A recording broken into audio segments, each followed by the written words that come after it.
Your grace and mercy brought me through. I'm living this moment because of you. Liberator of slaves, Union Army spy, liberator, and public speaker. I use the force of my convictions to save lives and fight against oppression. I was born into slavery in the early 1820s on a plantation in Dorchester County, Maryland. I was named Arminta, Minty for short. I am one of 9 children.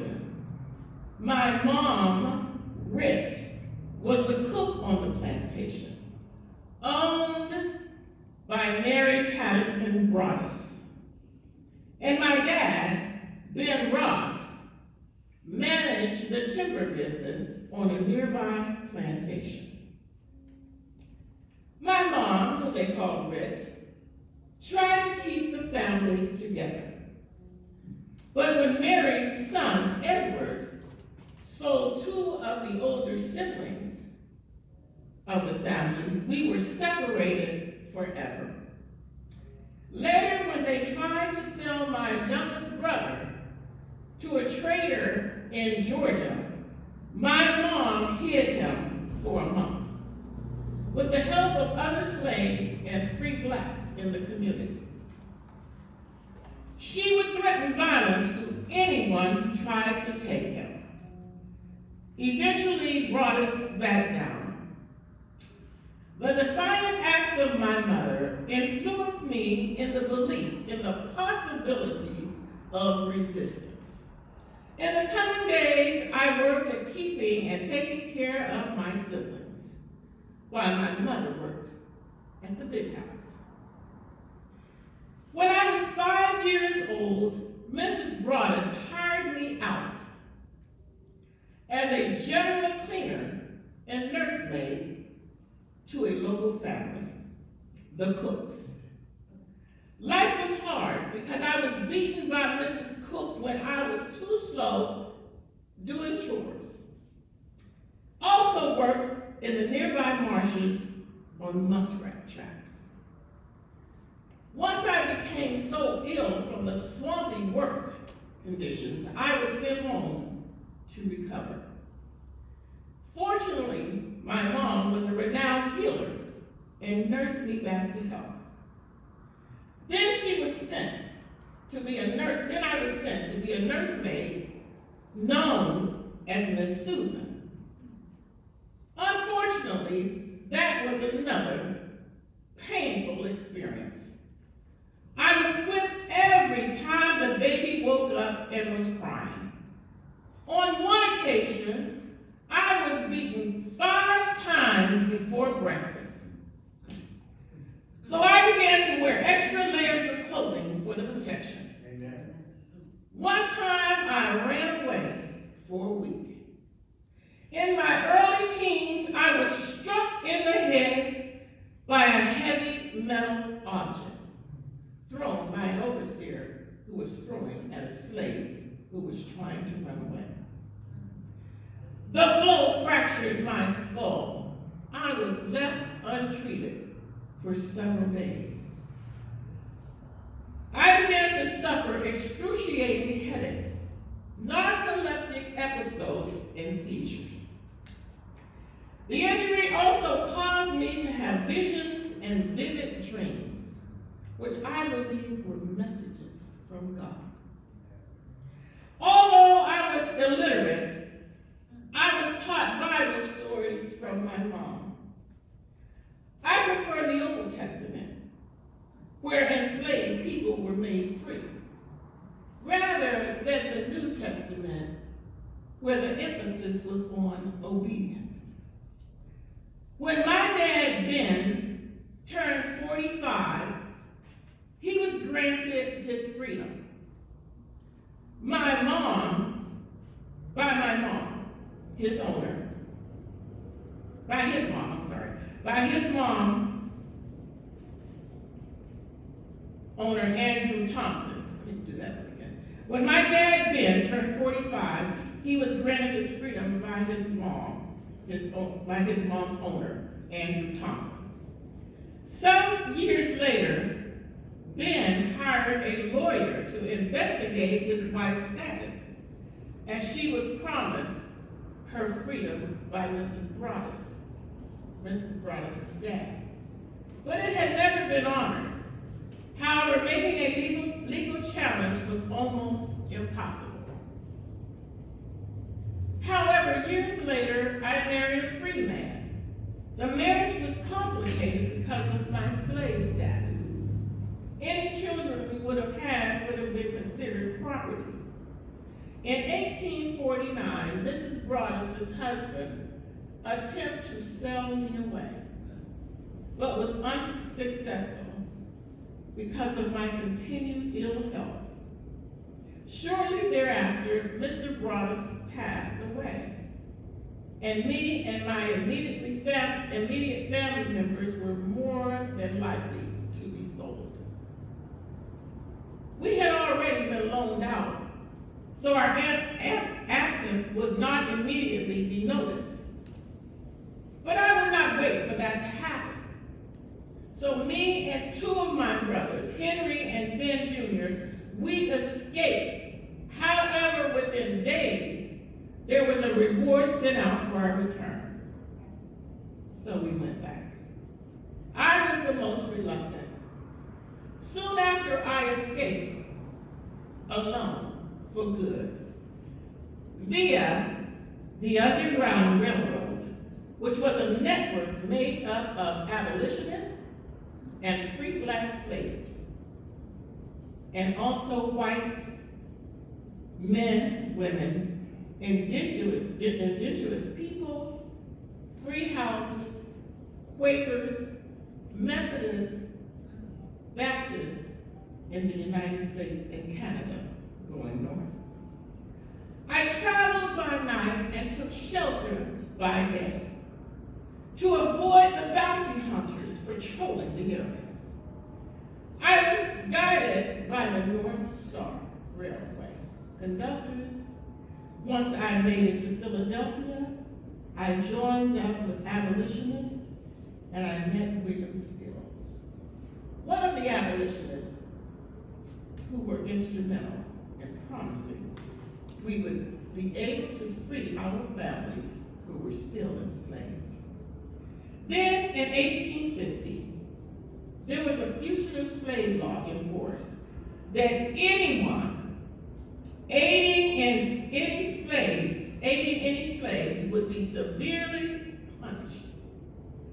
At the end of 1850, my niece and her children were being sold at an auction in Philadelphia. My niece's husband was a free man, and I aided him in being the highest bidder to get his family back. The timing was right, and he and his family ran to a safe house before handing over any money. I traveled back and forth to rescue many people to become free if they wanted to. Many had second thoughts and were too fearful. My dreams and visions gave me insight in which way to travel to help others. I rescued many family members, including my parents. I was given the name Moses because I had to craft many ways to free my people. I changed my name to name myself after my mother, whose nickname was Rit, but her name was Harriet. I am Harriet Tubman. She's my Shebo. Amen.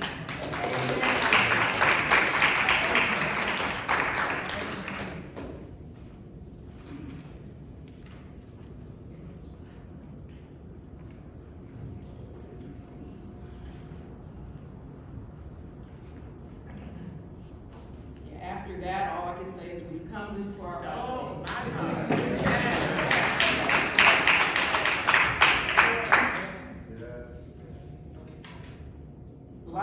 Life without Black people. The author is unknown. Get the eyes working. A very humorous and revealing story is told about a group of white people who were fed up with African Americans. So they joined together and wished themselves away. They passed through a deep, dark tunnel and emerged in sort of a twilight zone where there is an America without Black people. At first, these white people breathed a sigh of relief. At last, they said, no more crime, drugs, violence, and welfare. All of the Blacks have gone.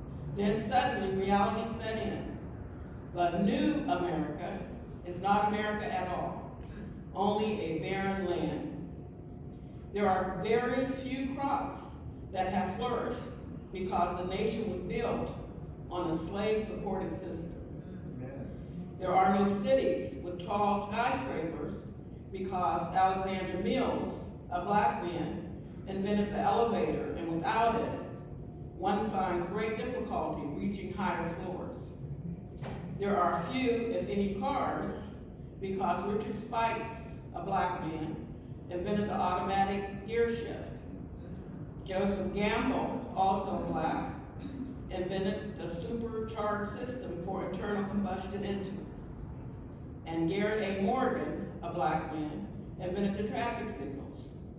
Furthermore, one could not use the rapid transit system because its precursor was the electric trolley, which was invented by another Black man, Albert R. Robinson.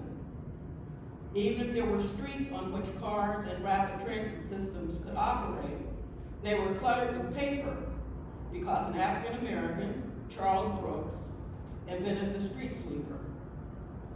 There are few, if any, newspapers, magazines, and books because John Love invented the pencil sharpener. William Purves invented the fountain pen, and Lee Barge invented the typewriting machine, and W.A. Love invented the advanced printing press. They were all, you guessed it, Black. Even if America could write their letters, articles, and books, they could not have been transported by mail because William Berry invented the postmarking and canceling machine. William Purves invented the hand stamp, and Philip Downing invented the letter drop.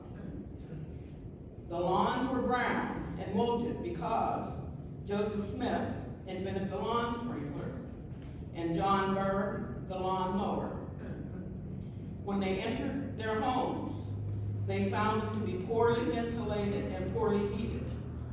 You see, Frederick Jones invented the air conditioner, and Alice Parker the heating furnace. Their homes were also dim, but of course, Lewis later invented the electric lamp, Michael Harvey invented the lantern, and Granville T. Woods invented the automatic cutoff switch. Their homes were also filthy because Thomas W. Stewart invented the mop, and Lloyd P. Ray the dustpan.